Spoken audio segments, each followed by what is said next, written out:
Every safety rule or warning label has at least a dozen lawyers and a story behind it.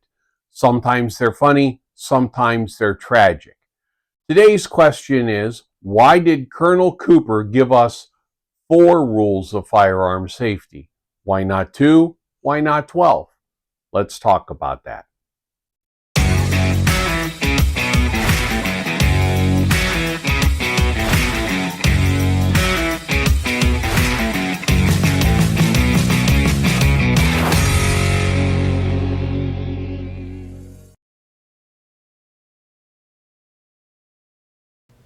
Here's your armed citizen meme of the week. Screen cap it, crop it, and send it to everyone you know. It'd be a lot cooler if you did. Now, let's get on with the content. As a personal note, at the day I published this video is Christmas Eve, December 24th, 2025. And it just so happens 33 years ago on this date, I discharged from active duty from the U.S. Navy. I am proud to serve, and I still miss the Navy every day. So, a safety, whether it's a physical safety or a safety rule, is an interrupt meant to stop a process from completing inadvertently or prematurely, especially if completing the process means personal injury or property damage. It's also a rule written in blood, as someone had to have done the thing and been hurt or worse by doing it. That's the good effect of a safety. Let's use the 1911 as an example of safeties. Our standard 1911 has 4 safeties, or actions to perform to make it go bang. You must first cycle the slide to cock the hammer and chamber around. Then 2, properly hold the weapon to disengage the grip safety.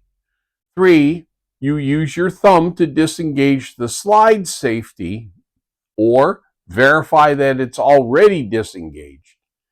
And finally, safety number 4, you press the trigger and you can expect a bang. The bad effect of safeties is it can also be a point of failure. If a safety fails, it can either cause the event to happen unexpectedly and prematurely or prevent it from happening at all.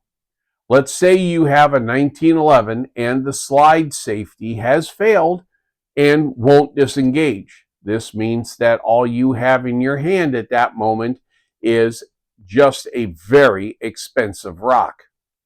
Or you're still new to the 1911 and in your nervousness, you forget the slide safety or misgrip the weapon and don't disengage the grip safety.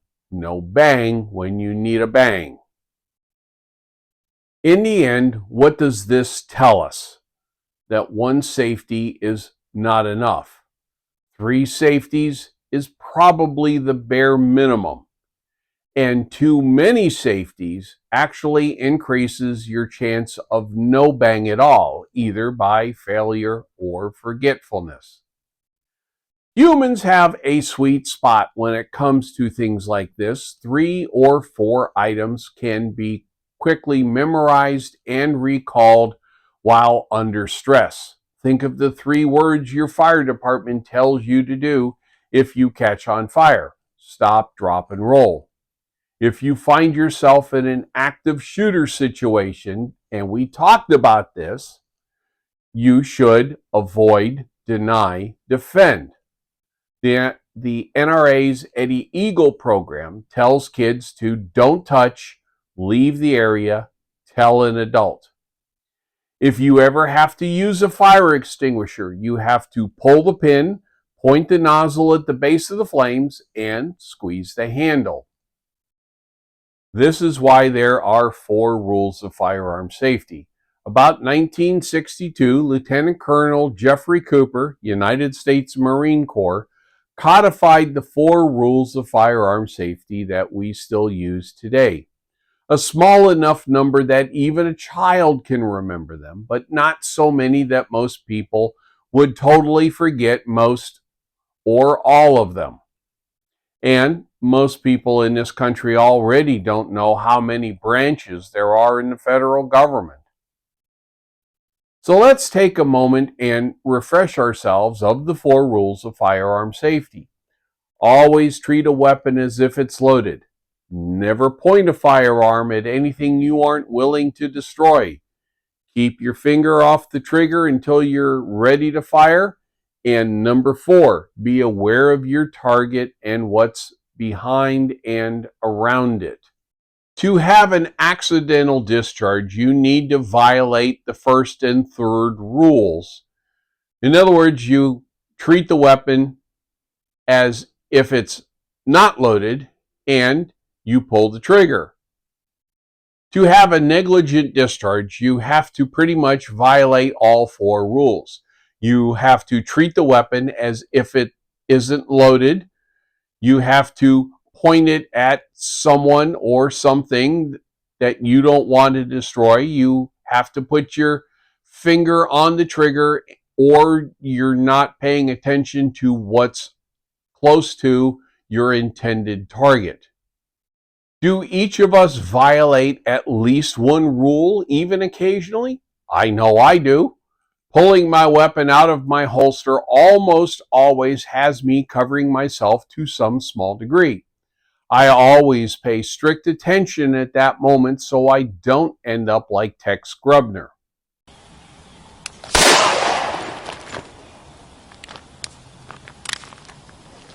I just shot myself. However, whenever I administratively add or remove my firearm from my belt while dressing or undressing, I do so while keeping it in the holster. This stops anything from getting to the trigger, which is the 3rd rule, and nothing is going to happen until that trigger gets pulled or pressed. And I take my time doing this, so I am double careful with the 1st rule, knowing that my firearm really is loaded. For any other kind of out of the holster administrative handling, I covered the 3rd rule by double fingering. I hold my index and middle fingers stiff and together, covering the trigger guard. And this is the polite way to point, by the way. And they are indexed along the side of the weapon, so neither finger can inadvertently get into the trigger guard. I personally do not treat these rules violations as cavalier. I understand and recognize when I am about to break a rule, so my pucker factor goes up on the other 3. In conclusion, 3 or 4 points to remember are the best numbers for important things related to human behaviors. Few enough to easily remember, while detailed enough to cover 99% of what-ifs. Fewer rules won't cover everything without making each rule longer and more complex. More rules makes it more complicated to remember them all in a moment of crisis. We will all violate these rules at one point or another, so we must be cognizant of that and be careful and more strict with the other rules. Be safe, stay bullet-free, tell your family you love them every chance you get. Y'all have yourselves a wonderful day. If you made it this far, thank you. If you liked this content, please hit the like button to show your support. Help me get the word out by subscribing to my channel, and don't forget to turn notifications on so you know when I post new content. If you think this content would help your friends, the share button helps you get it out to your social media. Comments mean a lot to me, good or bad. Please leave one. All right, go forth and have a most excellent day.